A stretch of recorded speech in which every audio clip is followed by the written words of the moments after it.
दो बातें, एक पृथ्वी नष्ट और दो तो संपूर्ण सृष्टि नष्ट।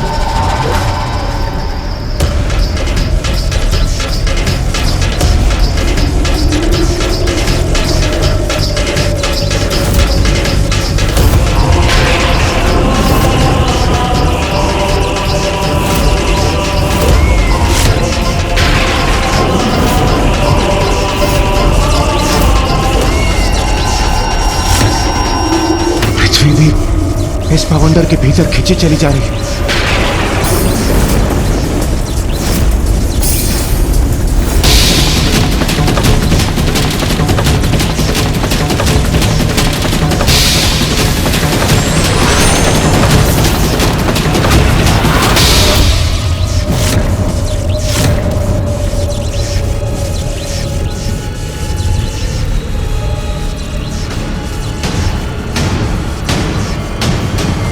ये क्या हो रहा है? कौन है ये?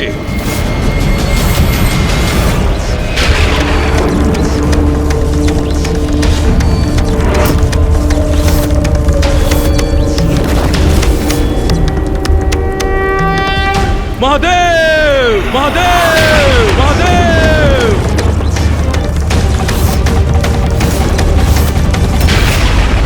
महादेव! विलंब अवश्य किया आपने, किंतु अंततः आने पर विवश हो ही गए ना। आपके अन्य दो देव ब्रह्मदेव और नारायण तो भयभीत होकर पूर्व ही भाग चुके। तो अब आप और ये तुच्छ देवता मिलकर क्या क्षति पहुंचा सकते हैं मुझे?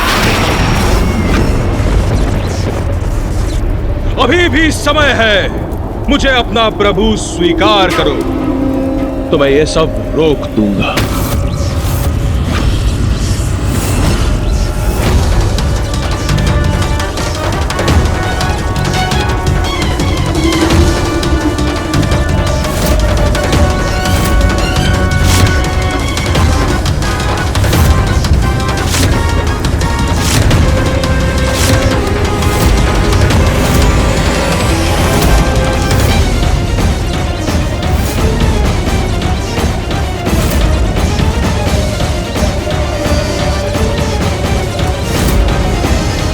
महादेव, समस्त ग्रह खींचे जा रहे हैं।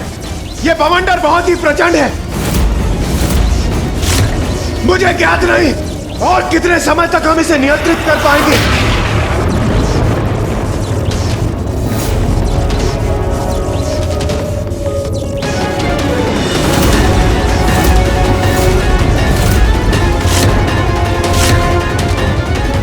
अब जो शेष है वो मैं ब्रह्मदेव और नारायण पर छोड़ता हूँ। देवी आदि शक्ति को यहाँ शीघ्र लौटने का दायित्व अब उन्हें निभाना है। कदम्बवन शालया कुछ भरोल्लसन मालया कुचुपमित शैलया गुरु कृपाल सद्वेलया मदारुण कपोलया मधुर गीत वाचालया कयापि घन लीलया कवचिता वयं लीलया। नारायण,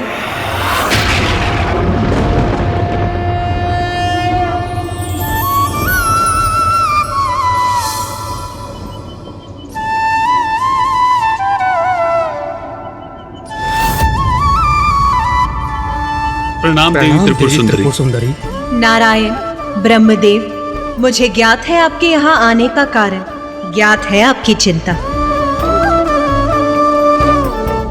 आपके और सृष्टि के महासंकट का समाधान मेरे हृदय से प्रकट होगा।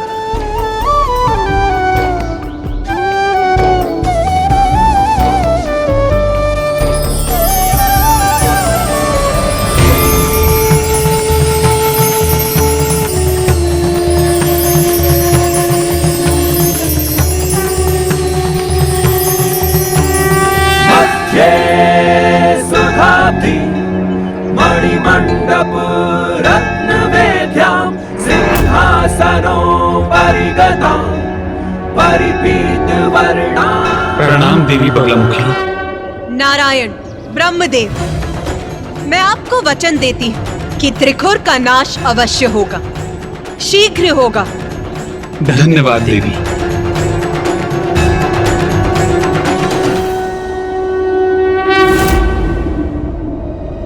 माता, त्रिखुर तो मात्र एक असुर था। आप तो अपने किसी भी स्वरूप में उसे उचित पाठ सिखा सकती थी ना? तो फिर आपने माँ बगलामुखी का ही रूप क्यों धारण किया? मात्र एक असुर अवश्य था वो, किंतु अत्यंत चतुर था। उसने अपने पूर्वजों की भूलों से सीखकर एक ऐसा वरदान मांगा जिसका तोड़ निकाल पाना अत्यंत कठिन था। वो वरदान उसे प्रत्येक रूप में रक्षित कर रहा था। उसने 2 वरदान मांगे थे, एक ब्रह्मांडीय बवंडर उत्पन्न करने की शक्ति और दूसरा कि त्रिदेव उसका वध ना कर सके। और हाँ, ये भी कि उसे कोई अन्य विद्यमान विद्या क्षति भी नहीं पहुंचा सके।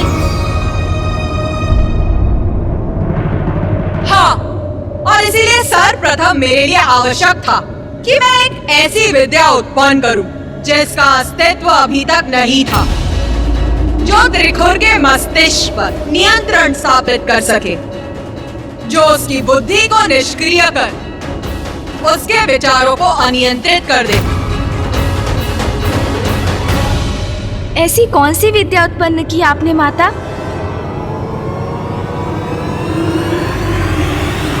मोहन, मोहन, मोहन। मोहन विद्या माता? ये क्या है मोहन विद्या माता? मोहन विद्या वो विद्या है गणेश, जिससे किसी को भी सम्मोहित कर उसकी बुद्धि और विचारों को भी स्तंभित किया जा सकता है। तो आपने उस विद्या का प्रयोग किस प्रकार किया माता?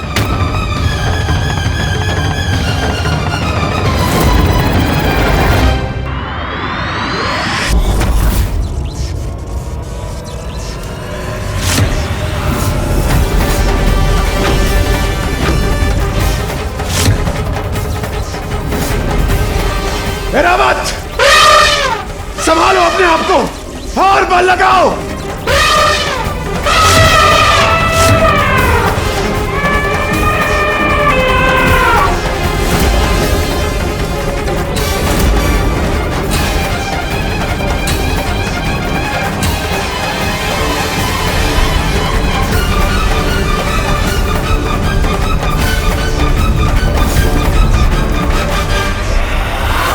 अन्य देवता भी क्लांत हो रहे हैं, अधिक समय तक नहीं टिक सकेंगे वो भी।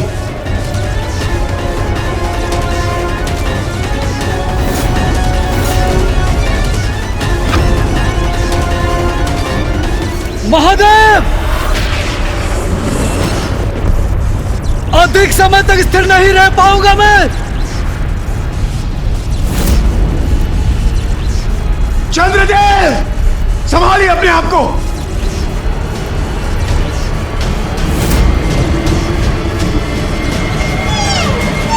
महादेव, महादेव, चंद्रदेव,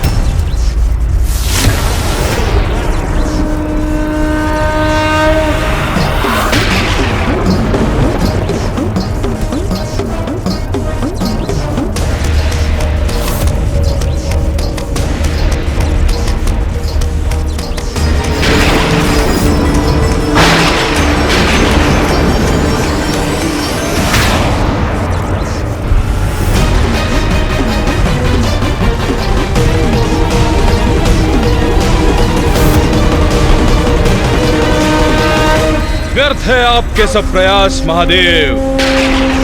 अधिक समय तक मेरे बवंडर से सुरक्षित कहां रह सकेंगे आप? वही प्रश्न तो मैं तुमसे पूछना चाहता हूं। अपनी सुरक्षा का क्या उपाय करोगे त्रिखुर? अब तुम्हारा अंत निकट है त्रिखुर।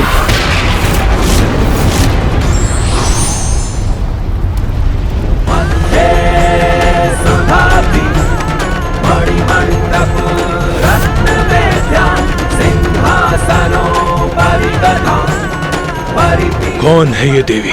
मध्ये सुधाति परिपीत वर्णा। कौन है ये देवी जिन्हें देखकर अकारण ही भयभीत हो रहा हूं मैं? ये क्या महादेव, त्रिदेव स्वयं कुछ नहीं कर सके तो उन्होंने एक देवी को भेज दिया। मेरा भला क्या कर सकेगी ये देवी?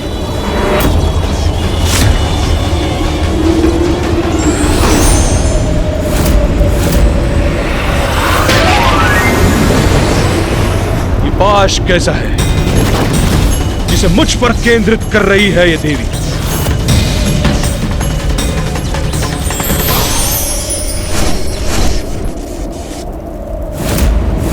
नारायण और ब्रह्मदेव को दिए वचन के अनुसार मैंने अपने देवी बगलामुखी रूप में प्रकट होकर मोहन विद्या की रचना की और उससे त्रिपुर को प्रभावित किया। अस्त्र शस्त्र की शक्ति नहीं, मात्र ये लघु परी उत्पन्न हुई है इस पाश से।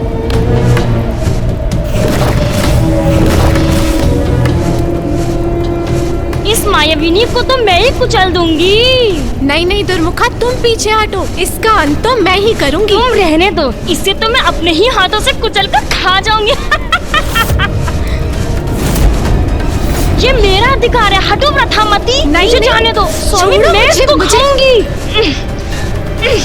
तुम दूर रहो व्रथामती।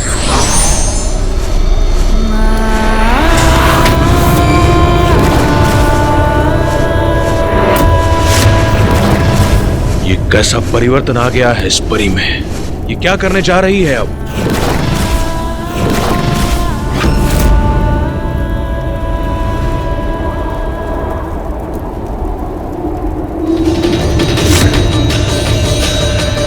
महादेव, अब मैं यहाँ उपस्थित हूँ तो अब जो भी करना है मुझे ही करना है, इसीलिए अब आप और देवताओं को कुछ भी करने की आवश्यकता नहीं। देवगण, अपने बंधन हटा लीजिए।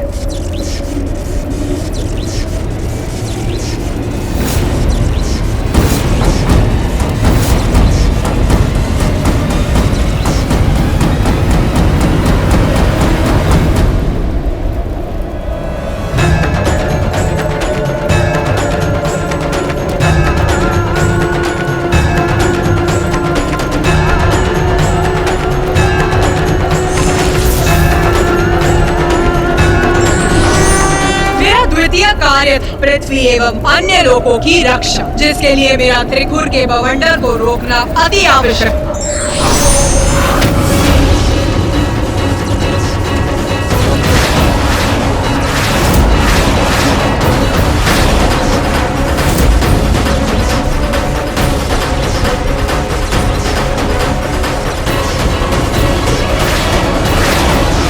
दुर्मुखा, स्वामी का बवंडर थम गया। हाँ व्रथामती, परंतु ये सब कैसे हुआ और किसने किया? अब स्वामी क्या करेंगे हमारे? फिर मैंने सभी लोगों को उनके स्थान पर स्थित कर दिया, क्योंकि प्रत्येक जीव की शक्ति मेरी ही तो शक्ति है। संसार में विद्यमान कोई भी शक्ति अर्थात मेरी शक्ति, ये नक्षत्र और ग्रह भी मेरी ही शक्ति से अपने स्थान पर स्थित है। इसलिए मैंने स्वयं को ही निर्देश देकर सब कुछ यथावत कर दिया।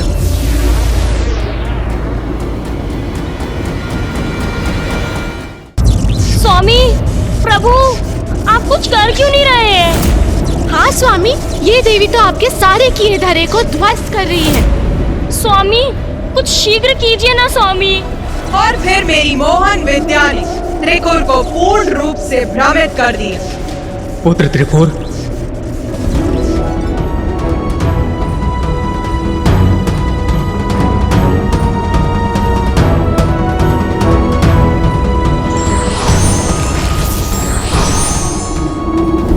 ब्रह्मदेव यहाँ इतनी निश्चिंतता के भाव के साथ, ये कैसे संभव है?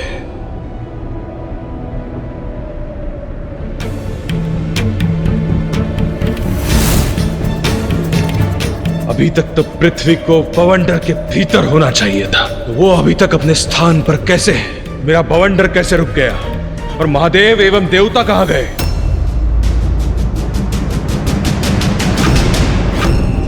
ब्रह्मदेव, दो बातें। एक, क्या किया आपने?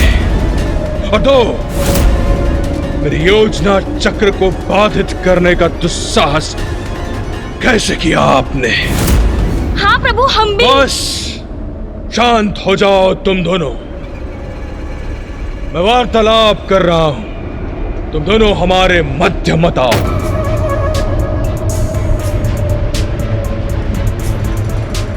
पुत्र, तुम्हारी विजय हो गई।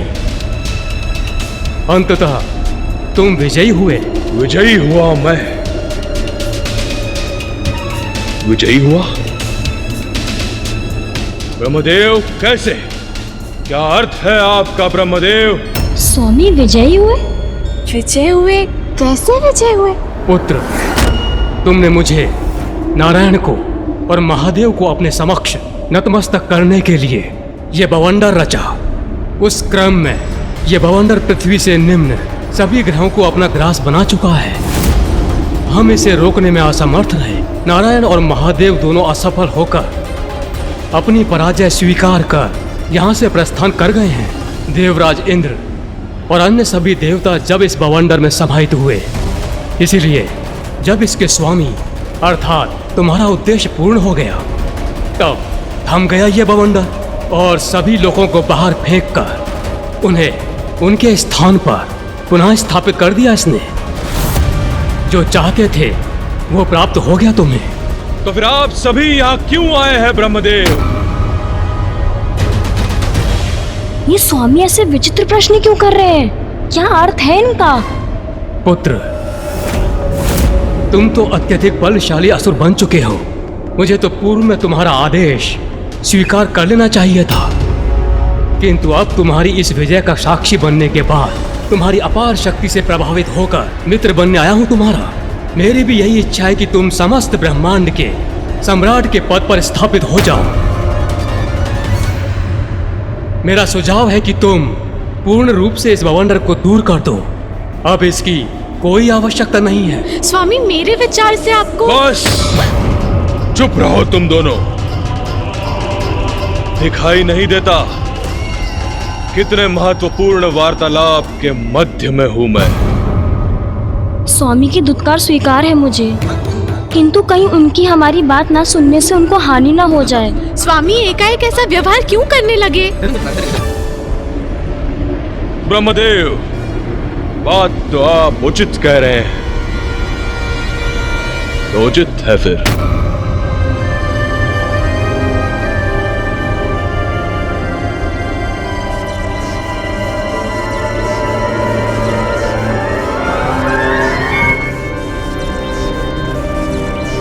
ये सब क्या कर रहे हैं स्वामी?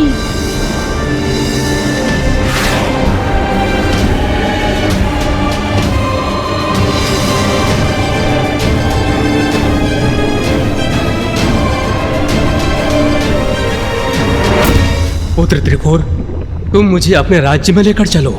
मैं तुम्हें शासन करते देखना चाहता हूँ। ये भी सर्वथा उचित ही है।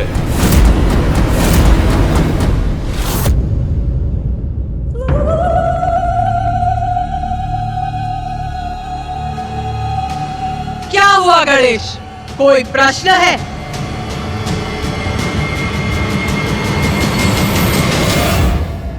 माता, माँ बगलामुखी रूप में आपने उस बवंडर को तो थाम लिया। सभी लोग बवंडर से मुक्त हुए और आपने उन्हें उनके स्थानों पर पुनः स्थित भी कर दिया।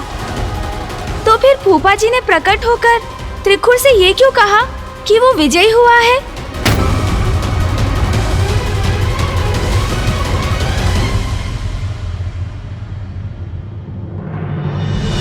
पुत्र गणेश, देवी बगलामुखी वो शक्ति हैं जो अपने शत्रुओं की बुद्धि को स्तब्ध कर अपने नियंत्रण में लेने में समर्थ हैं। देवी ने अपनी मोहन विद्या का प्रयोग किया त्रिकुर पर, जिसके कारण त्रिकुर की बुद्धि उसे ही भ्रमित करने लगी। वहां मैं उसके समक्ष नहीं था, एक भ्रम था।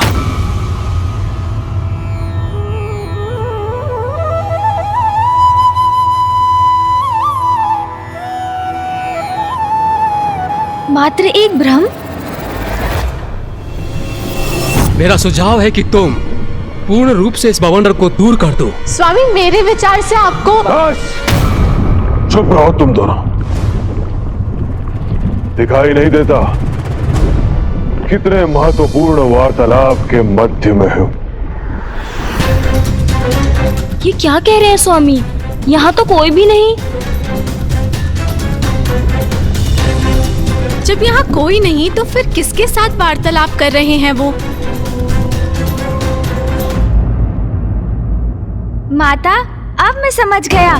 फूफा जी ब्रह्मदेव वास्तव में त्रिखुर के समक्ष नहीं थे। आपने अपनी मोहन विद्या से उनके वहाँ होने का भ्रम उत्पन्न किया था।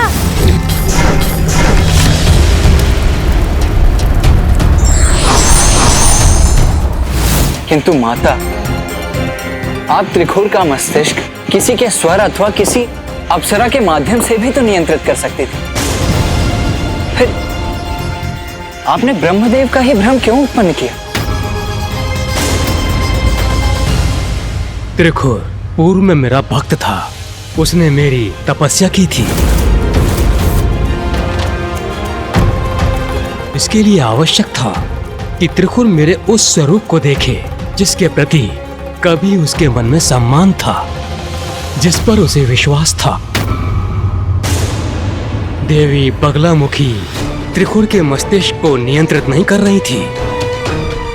उनके द्वारा त्रिखुर को मोहन विद्या से प्रभावित करने का एक और बड़ा कारण था। उसके अहंकार का नाश कर उसे सन्मार्ग पर लाने का एक अवसर देना था। फिर क्या हुआ माता? फिर त्रिखुर ब्रह्मदेव को अपने भवन में ले गया गणेश।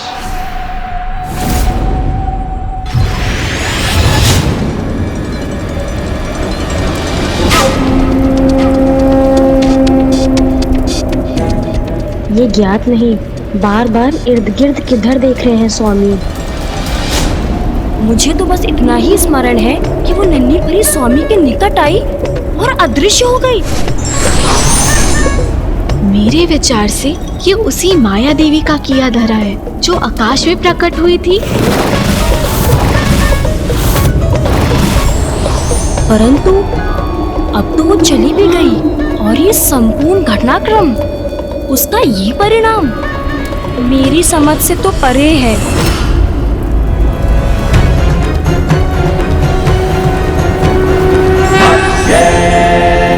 उच्चाटन, उच्चाटन, उच्चाटन।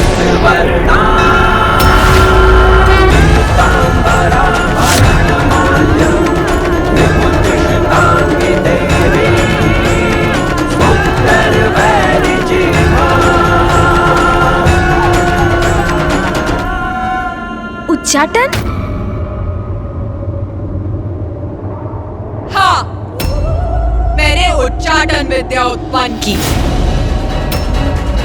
जिससे किसी को भी विक्षिप्त बनाया जा सकता है, जिससे वो विचित्र व्यवहार करने लगता है, जो नहीं कहना चाहिए वो कहने लगता है, जो नहीं करना चाहिए वो करने लगता है। और अब यही अवस्था त्रिखुर की भी होने वाली थी।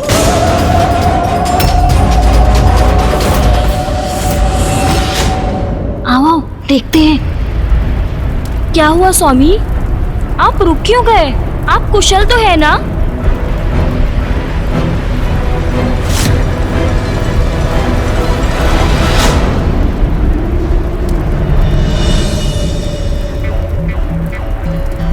आपको अपने साथ अपने राजमहल में पाकर मैं कृतार्थ हुआ। सर्वथा कुशल है स्वामी। प्रतीत होता है मेरा ही सम्मान करने के लिए यहाँ रुके थे। ये मूढ़ बुद्धि गुरुपा क्या समझेगी? स्वामी मुझे मेरी बुद्धि, मेरे उनके प्रति निष्ठा के लिए सम्मानित करने हेतु मुझे संबोधित कर रहे हैं। आइए, मैं स्वयं आपको राजमहल के भीतर ले चलता हूँ।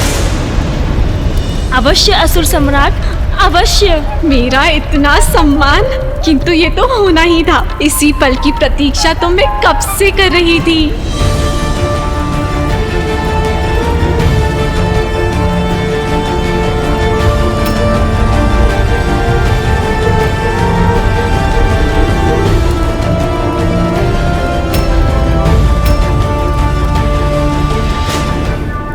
ये विचित्र दृश्य मेरी उच्चाटन विद्या से उत्पन्न भ्रम के कारण प्रस्तुत हो रहा है।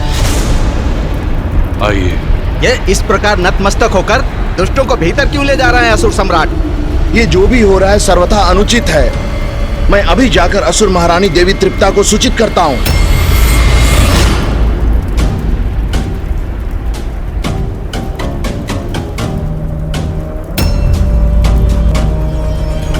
आपके राजभवन में आपका स्वागत है। आहा, मेरा राजभवन। इतना कर्ण प्रिय संवाद, मेरा इतना सम्मान, अति आनंदित हूँ मैं आज।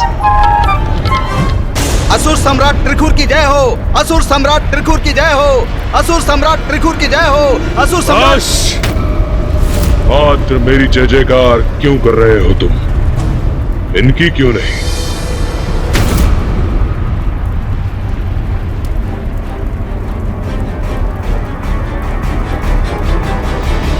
अवश्य सम्राट, इनकी भी जय, इनकी भी जय हो, इनकी भी जय हो, इनकी भी जय हो, इनकी भी जय हो, इनकी भी जय हो। मेरी जय जयकार हो रही है यहाँ। असुर सम्राट की प्रथम सेविका हूँ मैं, तो मेरी जयकार तो होनी ही चाहिए। इनकी भी जय हो, इनकी भी जय हो। हाँ, अब उचित है। आइए, आप अपनी राजसभा में प्रवेश कर अपना स्थान ग्रहण करें।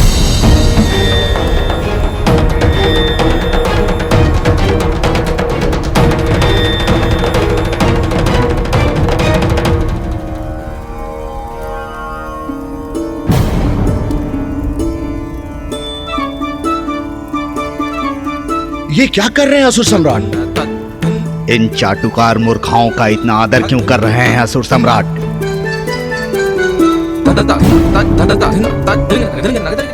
आइए,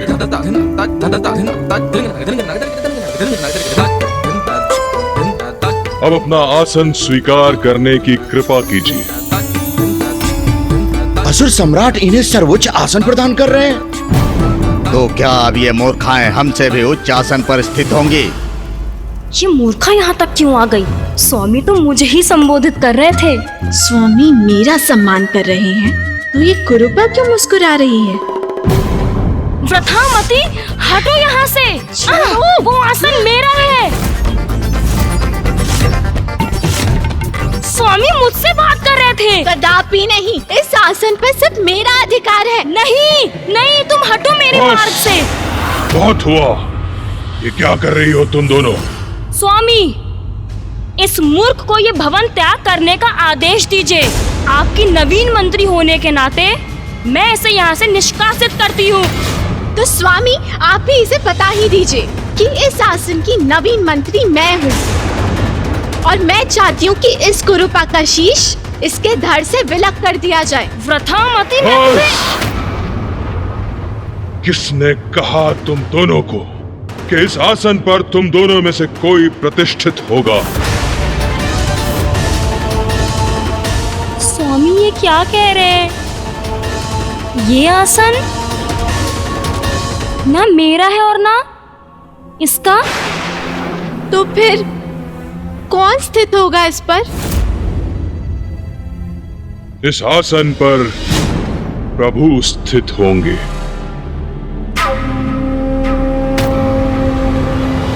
किंतु यहाँ तो कोई भी नहीं है। पर इस रिक्त स्थान की ओर क्यों संकेत कर रहे हैं स्वामी? क्षमा कीजिए प्रभु, ये दोनों आरंभ से ही भिन्न भिन्न उत्पात उत्पन्न करती रही हैं। परंतु आप चिंता न करें, आप आसन ग्रहण करें।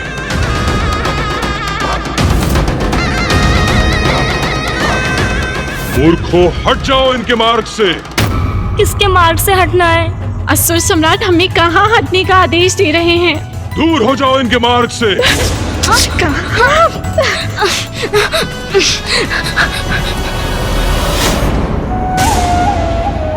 आइए प्रभु, आसन ग्रहण कीजिए। असुर सम्राट त्रिखुर को यह क्या हुआ है?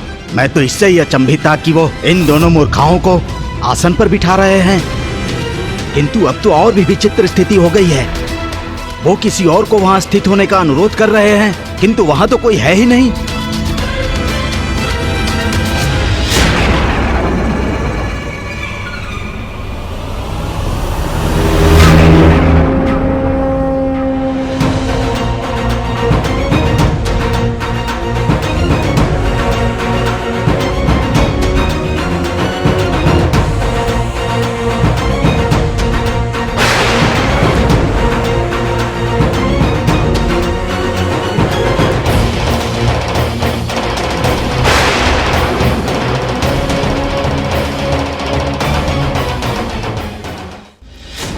मंत्रियों और सभासदों, दो बातें।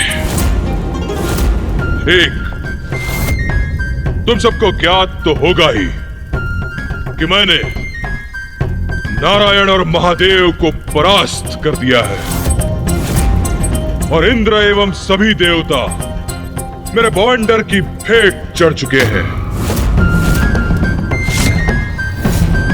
और दो, मैं इस ब्रह्मांड का निर्विवादित एक छत्राधिपति बन गया हूं। ये सब क्या अनर्गल प्रलाप कर रहे हैं महाराज? ये अकस्मात क्या हो गया महाराज को? मेरी धृष्टता क्षमा कर दें असुर सम्राट, किंतु हमने तो इसके विपरीत ही कुछ सुना था। पुत्र त्रिकोर, मुझे खेद है, जिसकी मुझे शंका थी वही सत्य हुआ। क्या हुआ प्रभु? क्या शंका थी आपकी? ऐसा क्या सत्य है जो आपको दुखी कर रहा है?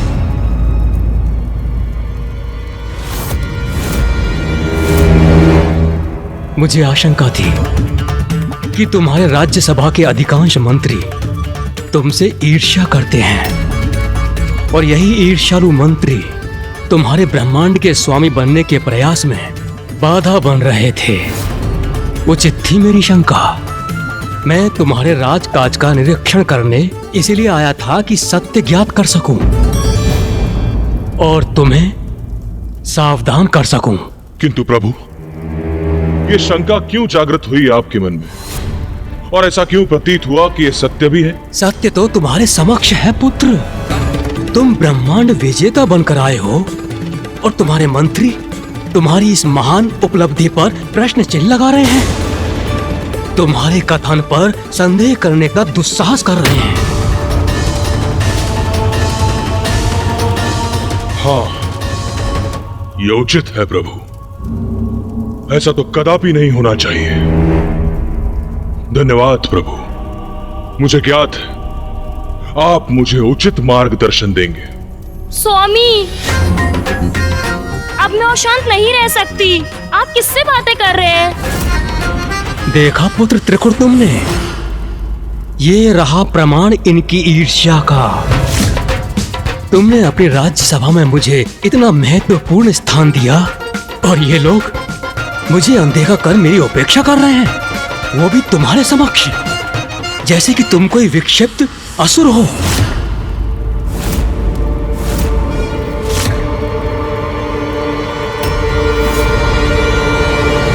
तो मैं ही दिखाता हूं इन्हें कि एक विक्षिप्त असुर क्या क्या कर सकता है। बस बहुत हुआ। दो बातें। एक, तुम्हारा अधिपति हूं मैं, सेवक नहीं। मुझसे प्रश्न करने वाले, मुझ पर उंगली उठाने वाले होते कौन हो तुम? और दूसरी, इनकी अवहेलना कभी नहीं सहन करूंगा मैं। सब के सब अभी के अभी नतमस्तक हो जाओ इनके समक्ष। किंतु असुर सम्राट, हम किसके समक्ष झुके, किसका आदर करें? आसन पर तो कोई है ही नहीं। इधर आओ।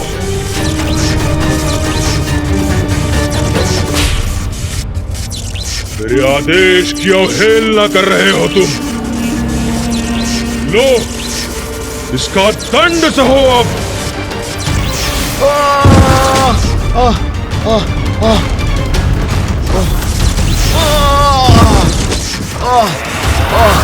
नहीं, नहीं, नहीं। बुद्धिमानी तो इसी में है कि स्वामी जो भी कह रहे हैं उसे शांति पूर्वक स्वीकार कर लो, अन्यथा ताड़ना झेलनी होगी।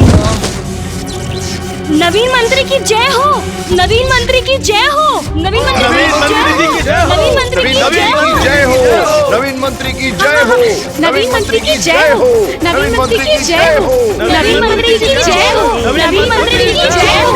कदाचित तुम दोनों इतनी मूर्ख नहीं जितना मैंने तुमको समझा था। जब से हम यहाँ आए हैं तुम सभी दुष्ट मेरे प्रभु की अवहेलना कर रहे हो, क्योंकि मेरे प्रति ईर्ष्या से भरे हुए हो तुम सभी। और अब ताड़ना के भय से अचानक इन दोनों को वो दिखाई देने लगे। अब और कौन शेष है जिसे प्रभु दिखाई नहीं दे रहे हैं? बोलो। हाँ हाँ, मुझे भी दिख रहे हैं। दिखाई दे रहे हैं। हाँ हाँ हाँ हाँ, मुझे भी दिखाई दे रहे हैं। हाँ असुर महाराज, मैं तो शुरू से ही देख रहा हूँ इन्हें, वो तो हमारे साथ ही हैं। नवीन मंत्री नवीन मंत्री की जय हो, नवीन मंत्री की जय हो, नवीन मंत्री की जय हो, नवीन मंत्री की जय हो। भय के बिना आदर प्राप्त नहीं होता।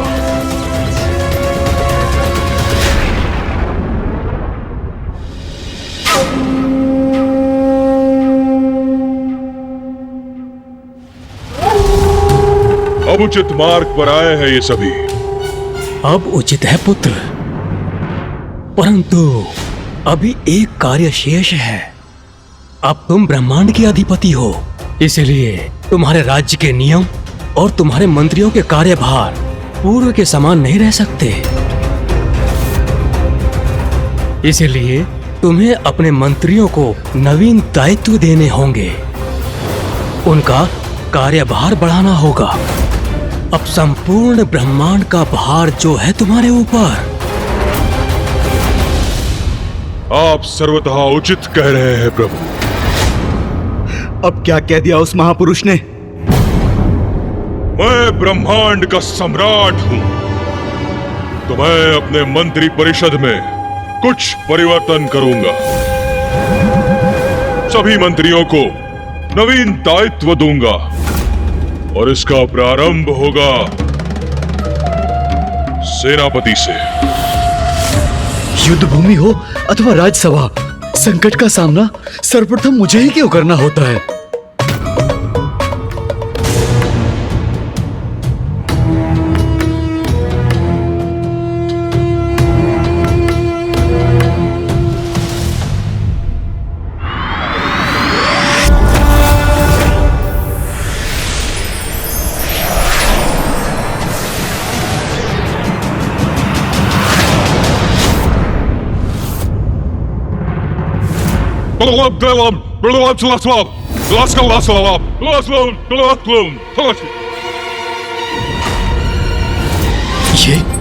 ये क्या कर रहे हैं असुर सम्राट? समझ गए ना सेनापति? समझ गया। असुर सम्राट ने जो कहा उसमें समझने योग्य कुछ कहाँ था, किंतु यदि मैंने ऐसा कहा तो कदाचित मैं उनके हाथों प्रताड़ना का भागी बनूंगा। अवश्य असुर सम्राट, मैं सब समझ गया। मुझे अपने नवीन दायित्व स्वीकार है असुर सम्राट। सेनापति समझ गए, किंतु मुझे तो कुछ समझ नहीं आया। कदाचित ये मेरी बुद्धि की कमी तो नहीं? जी।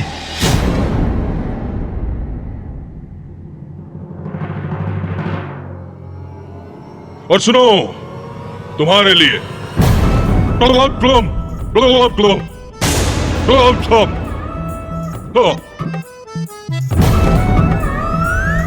समझ गए ना तुम सब? जी जी असुर सम्राट, सब समझ गए, सब समझ गए असुर सम्राट। और तुम दोनों के लिए एक अत्यंत विशेष कार्य है।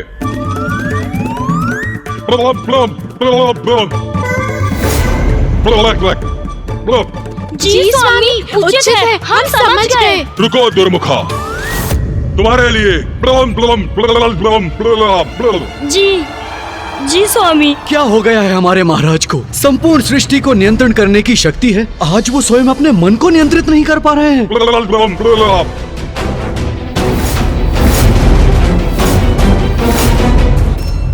नाथ, स्वामी, ये कैसा बेतुका व्यवहार कर रहे हैं आप? बेतुका व्यवहार? क्या अर्थ है तुम्हारा? सर्वप्रथम मुझे ये बताओ कि तुम्हारे संस्कार कहाँ हैं? चलो मेरे प्रभु के सामने नतमस्तक हो जाओ, प्रणाम करो इन्हें। स्वामी, क्या हुआ है आपको? जहाँ कोई नहीं है वहाँ किसे प्रणाम करूं मैं?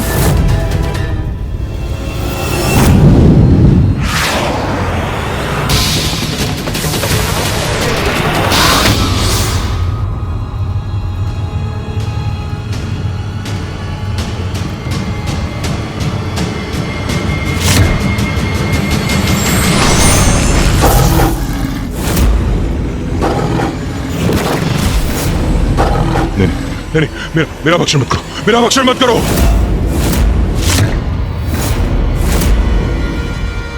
मत करो मेरा भक्षण। स्वामी, ये क्या कह रहे हैं आप? मैं आपका भक्षण कैसे कर सकती हूँ स्वामी? दूर दूर हटो, दूर हटो मुझसे। मेरा आखेट करने से क्या प्राप्त होगा तुझे? दूर हटो, दूर हटो। स्वामी, ये क्या कर रहे हैं आप? स्वामी, स्वामी, स्वामी, आहत हो जाऊंगी मैं, रुकिए स्वामी। हटो, हटो, दूर हटो, दूर हटो। बचो असुर सम्राट से, वो कुछ भी फेंक रहे हैं, यहाँ से हटने में ही भलाई है, बचो। अरे मूर्ख मंत्रियों, हटने में नहीं, छुपने में ही भलाई है, छुप जाओ, छुप जाओ।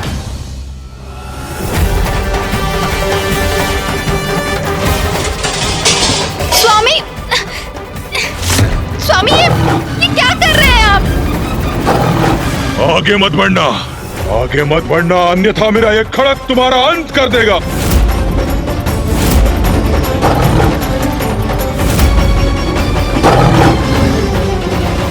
पुत्र त्रिकोण, क्या कर रहे हो ये? अपनी पत्नी पर आक्रमण करने के लिए इतने तत्पर क्यों हो तुम? पत्नी नहीं, पत्नी नहीं प्रभु, वो तो बाघिन है। बाघिन?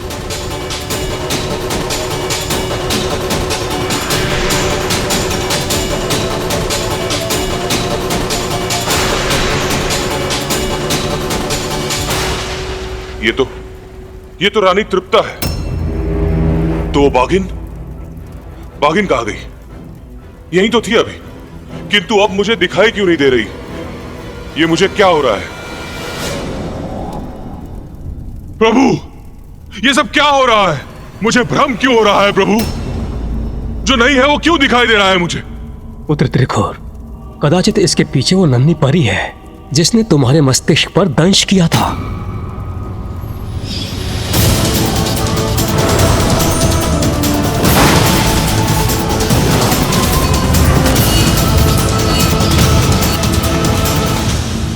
हाँ प्रभु, हाँ प्रभु, अब स्मरण आ गया मुझे। किससे बात कर रही हैं स्वामी? किंतु अब मुझे क्या करना चाहिए? उस दंश के प्रभाव से मुक्त कैसे होऊं मैं प्रभु? पुत्र त्रिकोण, प्रतीत होता है कि वो परी तुम्हारे शरीर के भीतर स्थित हो चुकी है। उसी के कारणवश तुम्हें ये सारे भ्रम हो रहे हैं। तुम्हें उस परी को अपने शरीर से बाहर निकालना पड़ेगा। हाँ प्रभु, यह उचित होगा, मैं उसे बाहर निकाल दूंगा। किंतु मैं यह कैसे करूं प्रभु? उसका तो एक ही उपाय है, स्वयं अपने शरीर को ताड़ना देनी होगी तुम्हें।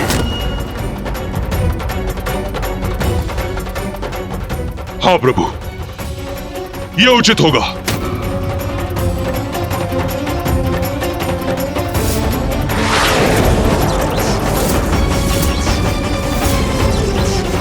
बाहर निकल! बाहर निकल! तुझे क्या लगता है मेरे भीतर मैं तुझे स्थित रहने दूंगा? बाहर निकल! स्वामी ये क्या कर रहे हैं? अरे कोई रोको इन्हें! स्वामी की बुद्धि को ये कैसा रोग लगा है? इनका मानसिक संतुलन क्यों और कैसे बिगड़ गया? बाहर आओ! स्वामी रुक जाइए, ये क्या कर रहे हैं आप? बाहर आओ! रुकिए महाराज! बाहर निकल! महाराज रुकिए! रुकिए महाराज! महाराज! महाराज रुकिए! महाराज! महाराज! महाराज! महाराज! जो बाहर आ रहे हैं! छोड़ दो मुझे! रुकिए महाराज! रुकिए! रुकिए महाराज! स्वामी!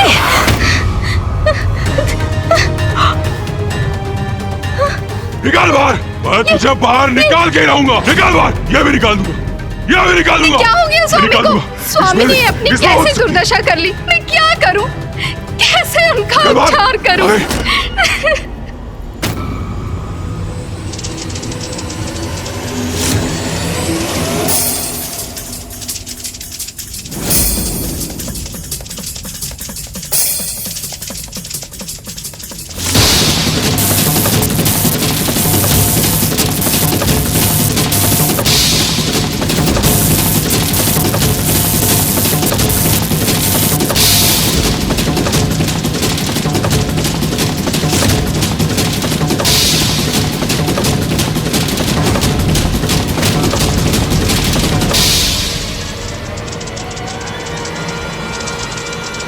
स्वामी ये चींटी से भयभीत हो रहे हैं।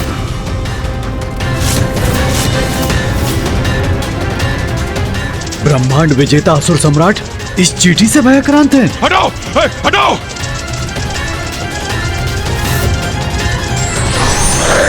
इसको हटाओ! इसको हटाओ! इस भयानक विकराल जीव को हटाओ! सैनिकों! सेनापति! इसे हटाओ! बचाओ! बचाओ! स्वामी! किसे फेंके महाराज? यहाँ तो कोई भी नहीं। शांत हो जाइए। हटाओ उसको! महाराज! अरे तुम लोग क्या क्या हो रहा कर रहे हो? हटाओ उसको! अरे हटाओ इसे मेरे सामने से! स्वामी कुछ नहीं है। कुछ भी नहीं है। स्वामी क्या कर रहे हैं आप? पूरी सेना बुलाओ! सेना बुलाओ! स्वामी शांत हो जाइए। सेना बुलाओ! छोड़ो! हटाओ मेरे सामने से! रुक जाइए स्वामी।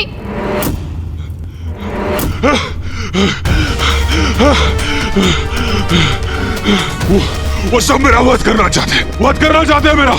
सबको ईर्ष्या है मुझे मारना चाहते हैं। ब्रह्मदेव उचित कहते हैं मेरे विरुद्ध षड्यंत्र कर रहे हैं लोग।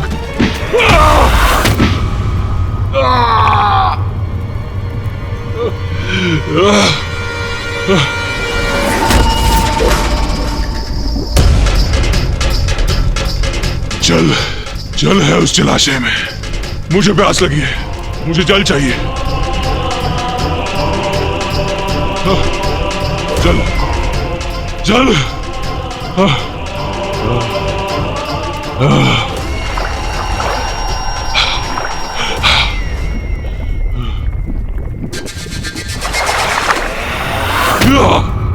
पकड़ लिया। अब तुम्हारा भोजन करूंगा मैं।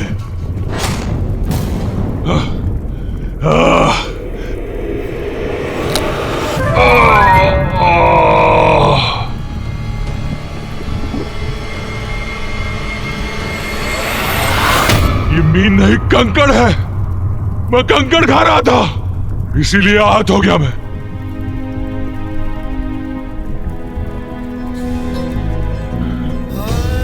ब्रह्मदेव देखिए क्या अवस्था हो गई मेरी। ये सब क्या कर रहा हूं मैं? ब्रह्मदेव ऐसा विक्षिप्त क्यों हो गया हूं मैं? क्या हो रहा है कुछ समझ में नहीं आ रहा है मुझे। कुछ समझ में नहीं आ रहा। ब्रह्मदेव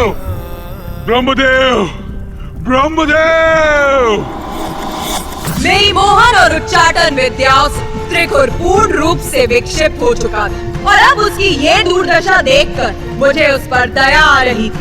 माँ हूं ना मैं अपनी दुष्ट, दुराचारी और पथभ्रष्ट संतान को भी सुधरने का एक अवसर और वो अवसर मैंने त्रिकुर को भी दिया।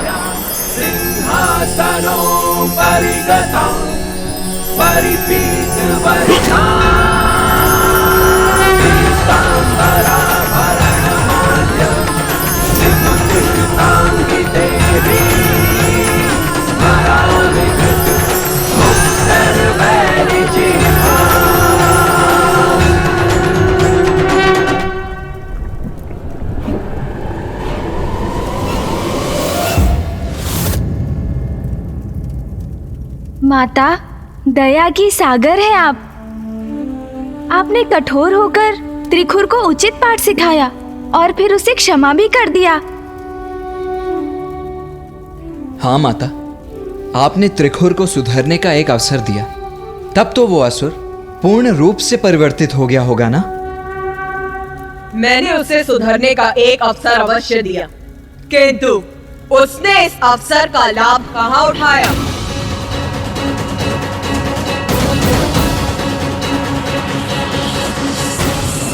आश्चर्य, तो क्या इतना सब होने के पश्चात भी उस असुर का विवेक जागृत नहीं हुआ?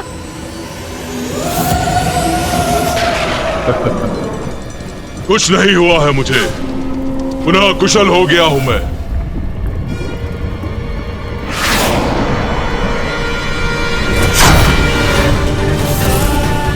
अजय हूं मैं, अविनाशी हूं, ब्रह्मांड विजेता, सर्वशक्तिशाली त्रिखुर हूं मैं, त्रिखुर हूं मैं, त्रिखुर हूं मैं। और अब मैं इन अहंकारी देवताओं को उनका उचित स्थान बताकर ही रहूंगा।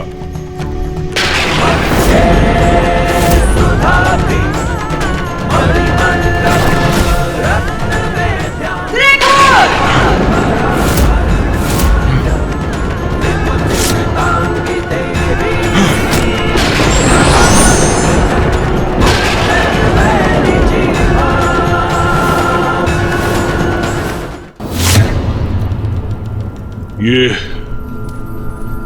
क्या है? क्या प्रयोजन है इस देवी के यहां प्रकट होने का?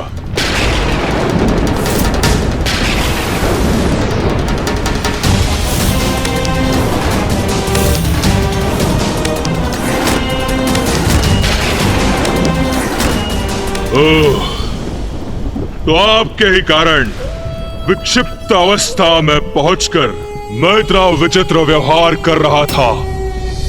देवी, दो बातें। एक, अपनी मायावी शक्ति का भरपूर प्रयोग किया है आपने मुझ पर, मुझे प्रभावित कर रोकने का पूर्ण प्रयास किया है आपने। और दो, किंतु असफल हो गई आप। देखिए, मैं पुनः कुशल हो गया। इतनी अपार शक्ति है मेरी। त्रिखुर, तू अब अपना अंतिम अवसर भी गवा चुका है। मैं त्रिखुर किस प्रकार अपने अवसर का प्रयोग करता हूं, यह अभी आपको ज्ञात होगा देवी।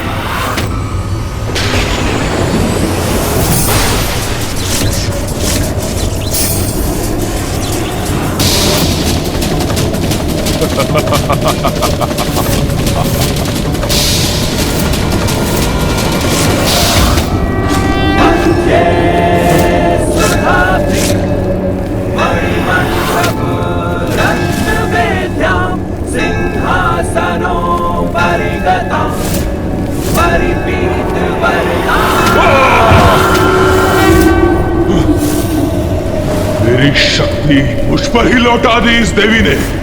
दो बातें हैं देवी। एक, ब्रह्मांड का विजेता त्रिखुर हूं मैं, ब्रह्मांड का विजेता त्रिखुर हूं मैं। मुझसे उलझने का परिणाम ज्ञात भी है तुम्हें। मैंने नारायण को आतंकित करके लौटा दिया। अपनी शक्ति के प्रभाव से ब्रह्मदेव को भी झुका दिया। और वो महादेव मेरे भय से आक्रांत होके कहीं दूर ही चले गए। हटो, और मैं आपकी सृष्टि को नष्ट कर दूंगा। आपके इस दुस्साहस का दंड दूंगा। दंड तो अब तुझे प्राप्त होगा।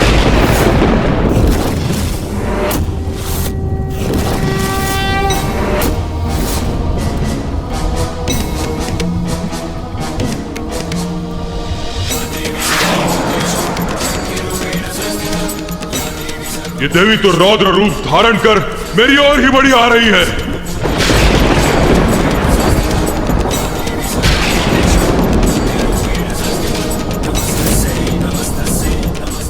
अत्यंत भयंकर प्रतीत हो रही है ये देवी। कदाचित पीछे हटने में ही मेरी भलाई है।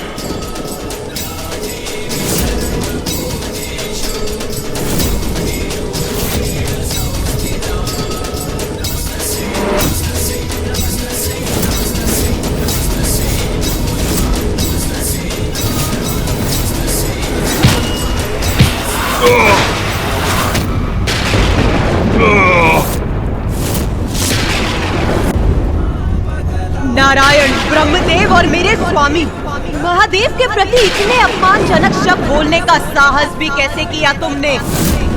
जिस जिवा से तुमने त्रिदेवों का अनादर किया है, जिस जिवा से तुमने ये कहा है कि तुम मेरी ही सृष्टि को नष्ट कर दोगे, अब उस जिवा को ही खींच लूंगी मैं।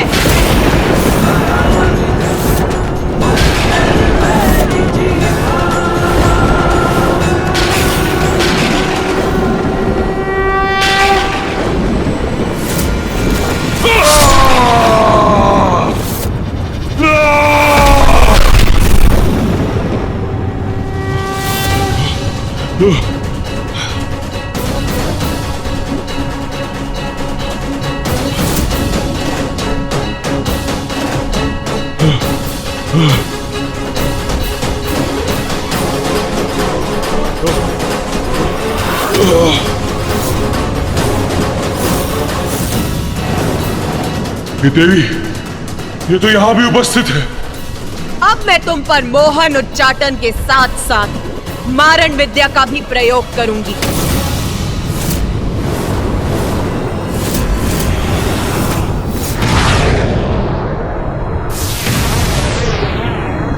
ये क्या करने जा रही है? जय जय हो जय मां बगलामुखी, जय जय हो जय मां बगलामुखी, जय जय हो जय मां। ये विकराल आकृतियां मुझ पर आक्रमण करने जा रही है। कहां भागूं? कैसे करूं अपनी रक्षा? इन्होंने तो घेर लिया है मुझे।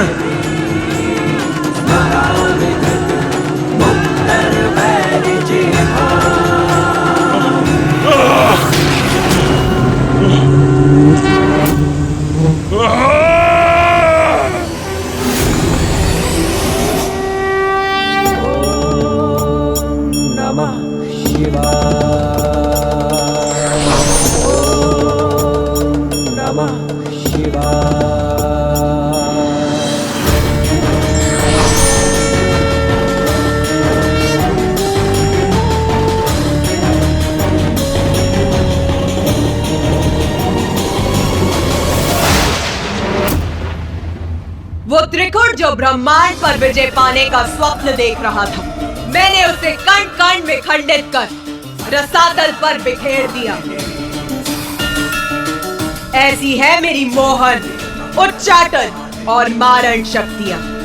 जिस प्रकार त्रिकुट ब्रह्मांडीय बवंडर उत्पन्न कर सृष्टि का विनाश करने के लिए तत्पर था, उसी प्रकार हमारे मन में उत्पन्न होने वाले अनुचित पापमयी विचार हमारे सद्गुणों का नाश करते हैं और उन पापमयी विचारों को, उन अनुचित इच्छाओं को मिटाना मेरा कर्तव्य है। हाँ माता। और आज त्रिकुट के उदाहरण से मैं सभी को सावधान भी करना चाहती हूँ। मेरी देवी बगलामुखी की शक्तियों से जिस प्रकार त्रिकुट का नाश हुआ, वो मेरे साधकों को भी प्राप्त हो सकती है। किंतु जो भी मेरी किसी भी शक्ति का अनुचित प्रयोग करेगा, मोहन, उच्चाटन और मारण शक्तियों से किसी भी जीव को हानि पहुंचाने का प्रयास करेगा, मैं दर्द स्वरूप त्रिकुट के समान उसकी भी ऐसी दुर्दशा करूंगी। उचित है माता, किंतु हमें ये तो बताइए कि आपके देवी बगलामुखी रूप में पिताजी अपने किस रूप में आपके साथ थे? हाँ माता। मेरे देवी बगलामुखी स्वरूप में महादेव अपने महारुद्र रूप में मेरे साथ होते हैं। अपने इस रूप में मैं ही गूढ़ ज्ञान, तंत्र विद्या, मायावी विद्या एवं औषधि विद्या और वनस्पति विज्ञान को जन्म देती, जो ऋषि मुनि और अन्य साधकों को प्राप्त होती है और जिनकी सहायता से संसार में मानवता का विस्तार होता है। मनुष्य समाज को निरोग रखते हैं और इस प्रकार मेरे द्वारा रचित संसार निर्बाध रूप से आगे बढ़ता है। मध्ये सुधाब्दी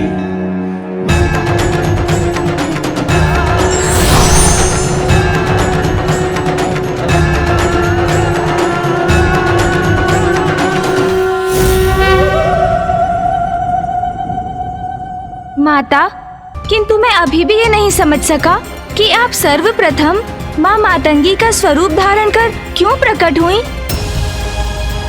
उसका क्या रहस्य था माता? गणेश, समय आने पर ही मैं संपूर्ण ज्ञान देती हूँ, सभी रहस्यों को उजागर करती हूँ। और अब समय आ चुका है कि मैं तुम्हें अपने उस रूप की कथा विस्तार से बताऊं, जिसका रहस्य ज्ञात करने के लिए तुम अति इच्छुक हो। माता मातंगी? माता, हम आपके श्रीमुख से माता मातंगी का रहस्य जानकर अत्यंत कृतार्थ होंगे। गणेश, सृष्टि में अब जीवन और मृत्यु का क्रम स्थापित हो गया था। अधर्मियों को, दुष्कर्मियों को उनके जीवन के उपरांत उनके कर्मों का दंड मिलने का विधान भी स्थापित हो गया था। सभी प्राणियों को सुपथ पर चलने के लिए प्रेरित करने हेतु संसार में ज्ञान भी स्थापित कर दिया था, किंतु अभी भी मेरा कार्य पूर्ण नहीं हुआ था। किंतु माता, अब आपका क्या कार्य शेष था?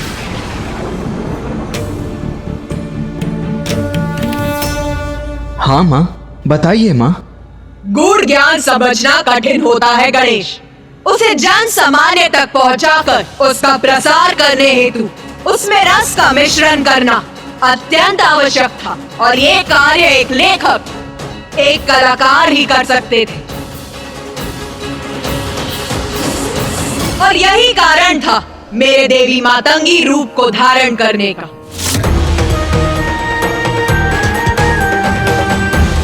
क्योंकि अपने इस रूप में मैं अपने भक्तों के द्वारा संसार में ऐसी और कला आदि का सृजन करती हूँ, जिनसे जुड़कर प्राणी पाप कर्म से दूर रहे और संसार का कर्म निर्बाध रूप से आगे बढ़ता रहे।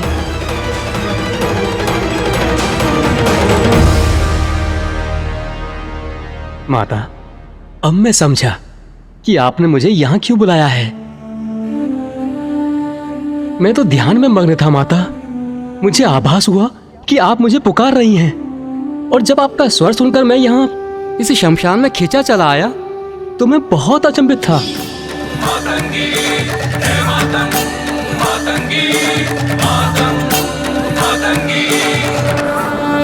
किंतु अब मुझे स्पष्ट हुआ कि ये आपकी ही लीला है, और आपने अपनी ही लीला का ग्रंथ रचने के लिए मुझे यहाँ पर बुलाया है। हाँ पुत्र मार्कंडे, मेरी इच्छा है कि तुम मेरी समस्त लीलाओं का विस्तृत विवरण देने वाली पुराण की रचना करो, और उस पुराण का नाम होगा मार्कंडेय पुराण।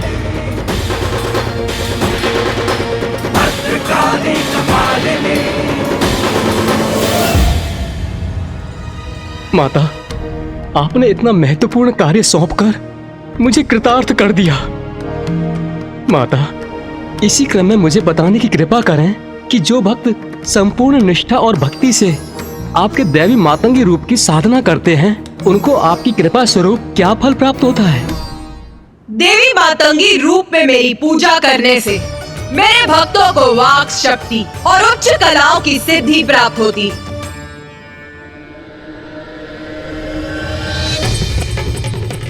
श्यामां शुभ्रां सुबालां त्रिकमलनयनां रत्नसिंहासनस्थां भक्ताभीष्टप्रदात्रीं सुरनिकरकरा सेव्यकञ्जाञ्जुयुग्मां नीलाम्बोजां सुकान्ति निशिचरनिकरा अन्यदावाग्निरूपां पाशं खड्गं चतुर्भिर्वरकमलकैर्खेदकं चाङ्कुशं च। प्रणाम माता।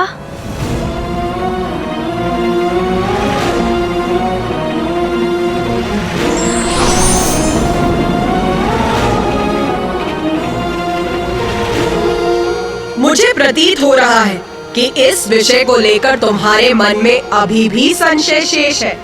संकोच मत करो, पूछो गणेश। क्या पूछना चाहते हो गणेश? माता, आपने ऋषि मार्कंडेय को पुराण की रचना का निर्देश तो दे दिया, किंतु वो आपके दशम स्वरूप को जाने बिना ये कार्य कैसे पूर्ण कर सकेंगे? अभी तो आपने हमें अपने 9 महाविद्या स्वरूप का ही परिचय दिया है। उचित, तो सुनो मेरे दशम महाविद्या स्वरूप की लीला। मैंने संपूर्ण सृष्टि का सृजन तो कर दिया था, किंतु अभी भी मेरा कार्य पूर्ण नहीं हुआ था, क्योंकि अभी सृष्टि सभी प्रकार से संपन्न होने के बाद भी श्री के अभाव में अभी भी अपूर्ण थी और संसार में श्री का आविर्भाव हो, इसलिए मैंने अपना दशम स्वरूप देवी कमला के रूप में प्रकट हुई। संसार में श्री का आगमन मेरे देवी कमला रूप के माध्यम से ही हो सकता था, जिसके लिए अब उचित समय आ चुका था। इसीलिए मैंने ऋषि भृगु की पुत्री के रूप में जन्म लेकर संसार में श्री को प्रकट किया। किंतु माता, सृष्टि के लिए श्री इतनी महत्वपूर्ण क्यों है? हाँ माता, ये प्रश्न तो मेरे मन में भी उत्पन्न हो रहा है कि पृथ्वी, अन्य लोक, सूर्य, प्रकृति, जीवन और मृत्यु के साथ तो ज्ञान का महत्व स्पष्ट है, किंतु सृष्टि क्या इतनी सामान्य है कि वो केवल श्री से ही पूर्ण हो सकती है? उत्तम, अति उत्तम प्रश्न पूछा है तुम दोनों ने, जिसका स्पष्ट उत्तर दूंगी। श्री का संबंध मात्र धन संपत्ति से नहीं, उसका अर्थ है सभी प्रकार की समृद्धि, अर्थात उर्वरता, भौतिक और आध्यात्मिक संपदा, ज्ञान, स्वास्थ्य और समूचा कल्याण। मैं समझ गया माता, संपत्ति होने पर भी कोई स्वास्थ्य रहित हो सकता है, धनवान होने पर भी कोई प्रसन्नता से वंचित रह सकता है। श्री का अर्थ है सभी प्रकार की कुशलता और प्रसन्नता, जो सर्वाधिक महत्वपूर्ण है। आप सभी को तो ज्ञात है, शिवाय विष्णु रूपाय, शिवा रूपाय विष्णवे, शिव और विष्णु अभेद, अर्थात दोनों भिन्न भी हैं और दोनों एक भी। इसीलिए समय आने पर ऋषि भृगु ने मेरा विवाह मेरे देवी कमला रूप में महादेव के ही रूप नारायण से किया। किंतु माता, मामा जी की पत्नी तो देवी लक्ष्मी है, तो देवी कमला के रूप में आप उनकी पत्नी कैसे हो सकती हैं? मैं ही शक्ति, मैं ही पार्वती, मैं ही सरस्वती, मैं ही लक्ष्मी, मैं ही महादेव, मैं ही ब्रह्मदेव और मैं ही नारायण हूँ। सभी मुझ में ही है, मुझसे ही है, मेरा ही अंश है। स्मरण करो, सृष्टि का आरंभ मैंने किस प्रकार किया था। दुर्गा क्षमा शिवा धात्री, स्वाहा स्वधा नमोस्तुते, स्वरूपा काली, भवानी भद्रकाली, समस्त त्रिदेव और त्रिदेवियां मुझसे ही उत्पन्न हुए, नारायण और देवी लक्ष्मी भी, क्योंकि देवी लक्ष्मी कमल पुष्प पर वास करती, इसीलिए उनका नाम कमला पड़ा।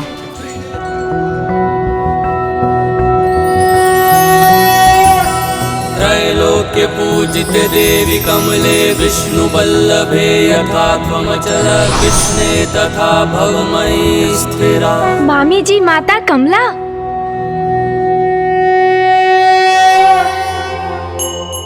माता, आपके श्री मुख से आपके समस्त महाविद्या के रूपों का विस्तृत वर्णन सुनकर हम कृतार्थ हुए, और अब देवी श्री महालक्ष्मी की कृपा से भी हम लाभान्वित हुए हैं।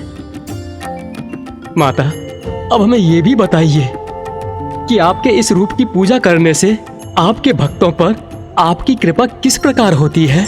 मेरे अर्थात देवी कमला के रूप में माता संसार की श्री अर्थात देवी लक्ष्मी के रूप में होती हैं। किंतु श्रीहीन होने का अर्थ है कांति से रिक्त होना।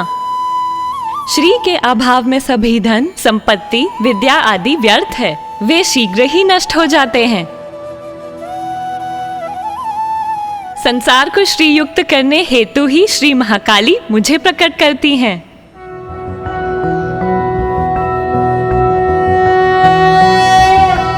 त्रैलोक्य पूजित देवी कमले विष्णु बल्लभे यथा त्वमचल कृष्णे तथा भवमयी स्थिरा।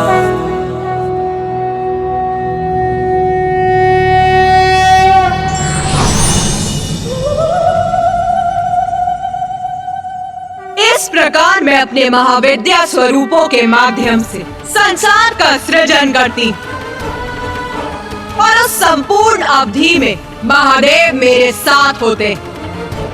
वो शक्तिशाली है क्योंकि उनकी शक्ति मेरे रूप में उनके साथ होती। संसार में जो भी शक्ति व्याप्त है वो मुझसे ही है। प्रत्येक प्राण में अर्थात देव, दानव, पशु, पक्षी, पेड़ पौधे, सूर्य, चंद्रमा, उन सभी की शक्ति मुझसे ही है। उन सभी के कण कण की शक्ति मैं ही हूँ। मुझसे ही ये संसार है।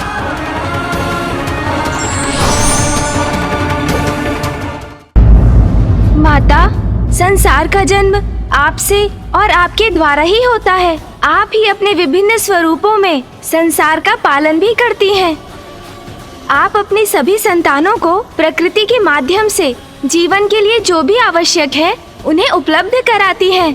उनके दोषों के लिए उन्हें दंडित कर उन्हें उचित मार्ग पर लेकर आती हैं। किंतु माता, क्या यही क्रम अनंत काल के लिए स्थिर है? नहीं गणेश, जन्म मुझसे है, पालन मुझसे है, तो सृष्टि का संहार भी तो मुझसे ही है। सृष्टि का संहार माता?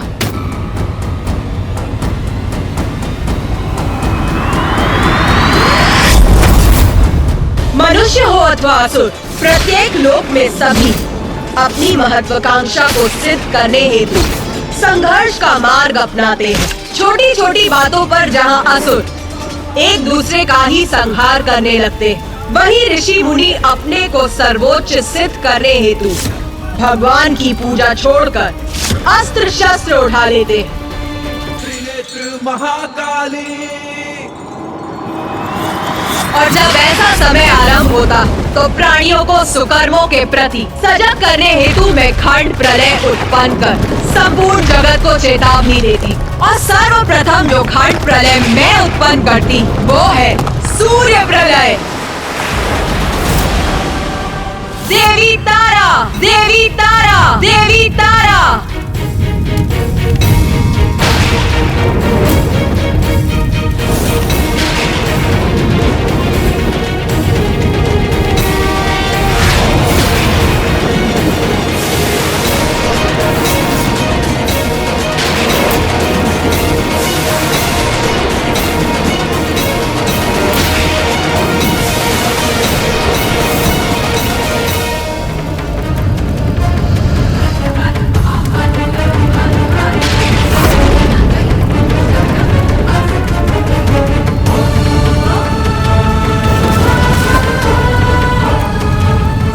संसार को प्राण शक्ति प्रदान करते हैं, तो उनमें समाहित विषाक्त वायु संसार के जीवों का नाश भी करती। मेरे देवी तारा स्वरूप ने सूर्य को प्रकट किया था और मेरे ही आदेश पर सूर्य प्रलय के समय देवी तारा और भी उग्र हो उठी और तब सभी 12 आदित्य सूर्य प्रकट होते। उन सूर्य की किरणों के प्रचंड ताप और विषैली वायु से मैं संसार के जीवों का नाश भी करती।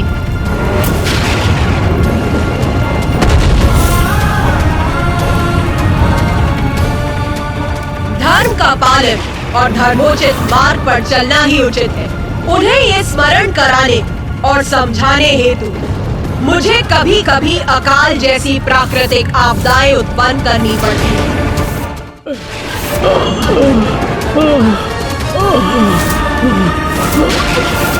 जल, भोजन, भोजन हमें क्षमा कीजिए माता, हमें क्षमा कीजिए माता, हम पर दया कीजिए, हम भक्ति पथ से विमुख हो गए। क्षमा कीजिए माता, हमें क्षमा कीजिए माता, हम पर दया कीजिए, हम भक्ति पथ से विमुख हो गए थे, हमें क्षमा जब मैं इस कीजिए। प्रकार खंड प्रलय को उत्पन्न कर ऐसी चेतावनी भेजती तो सभी सन्मार्ग पर लौटना प्रारंभ कर देते।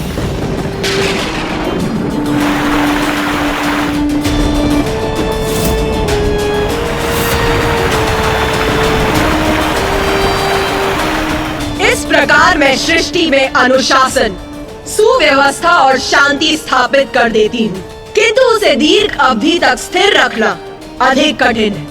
वो किसी न किसी कारण से भंग हो ही जाती है। मनुष्य पुनः अपने पथ से भटक जाते हैं और मेरे क्रोध को जागृत करने का कारण बनते हैं।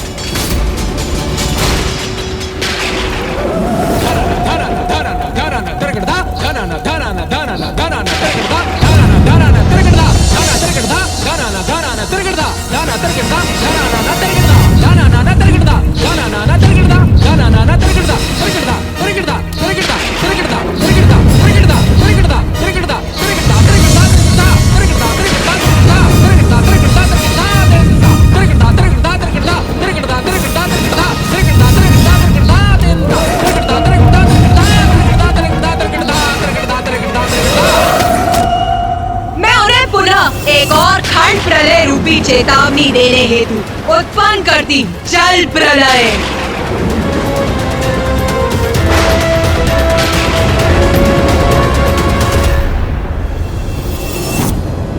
इन खंड प्रलय के रूपों में मैं ये चेतावनी भेजती तो कुछ प्राणी उससे उचित पाठ सीखकर अपने भीतर सुधार लाकर सदाचार के पथ पर अग्रसर होते, किंतु कुछ ऐसे भी होते जो इतने पर भी सद्मार्ग पर नहीं लौटते। और मेरी इतनी चेतावनियों के बाद भी यदि प्राणियों का आचरण नहीं सुधरता है तो कल पूर्ण होने पर मेरी प्रलय लीला होती, जिसमें पृथ्वी का विनाश आरंभ होता है, प्रकृति का अंत हो जाता है और प्रकृति के बिना पृथ्वी पर जीवन का भी अंत हो जाता है।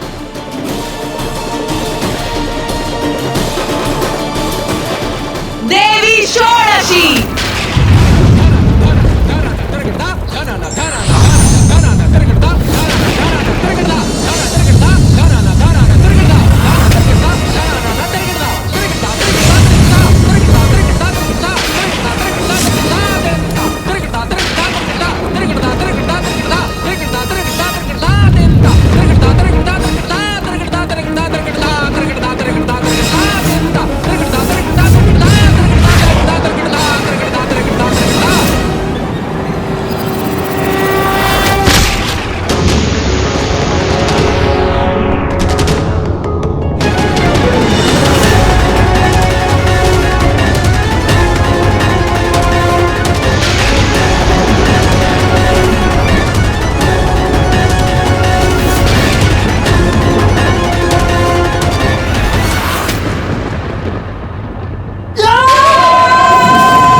माता, प्रलय में तो सृष्टि पूर्ण रूप से नष्ट हो जाती है, कोई भी शेष नहीं रहता।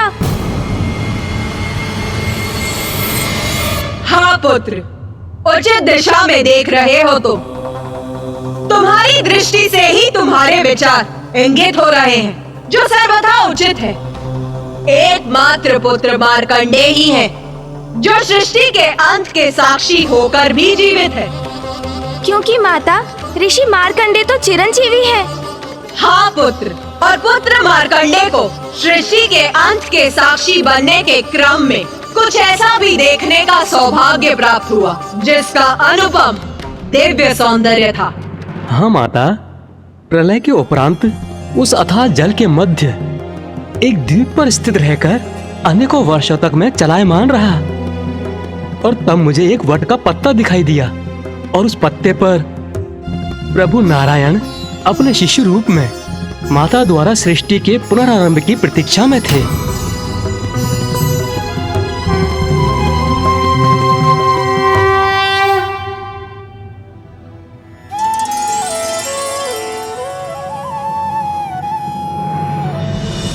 जब ऐसा दिव्य दृश्य उत्पन्न होता है तब मैं पृथ्वी का पुनः सृजन कर सभी जीवों में प्राण भरती, और जब 4 युग बीत जाते हैं और मनुष्य सुपथ से भटकने लगते हैं तो मैं विभिन्न संकेतों से उन्हें पुनः सावधान करती, और फिर कल्पांत में प्रलय के माध्यम से मैं सृष्टि को पुनः नष्ट करती, और यही क्रम सदैव चलता रहता है। और फिर एक समय ऐसा आता है जब मैं पूर्ण विनाश करने का निर्णय लेती और तब महाप्रलय उत्पन्न होती। महाप्रलय?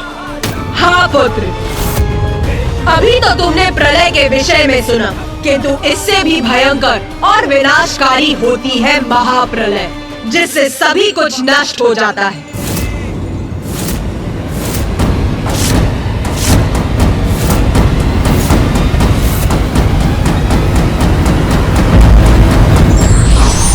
सृष्टि में सब कुछ नश्वर है, इसलिए माया का मोह त्याग कर कर्म करते हुए हमें ईश्वर की भक्ति का मार्ग चुनना चाहिए।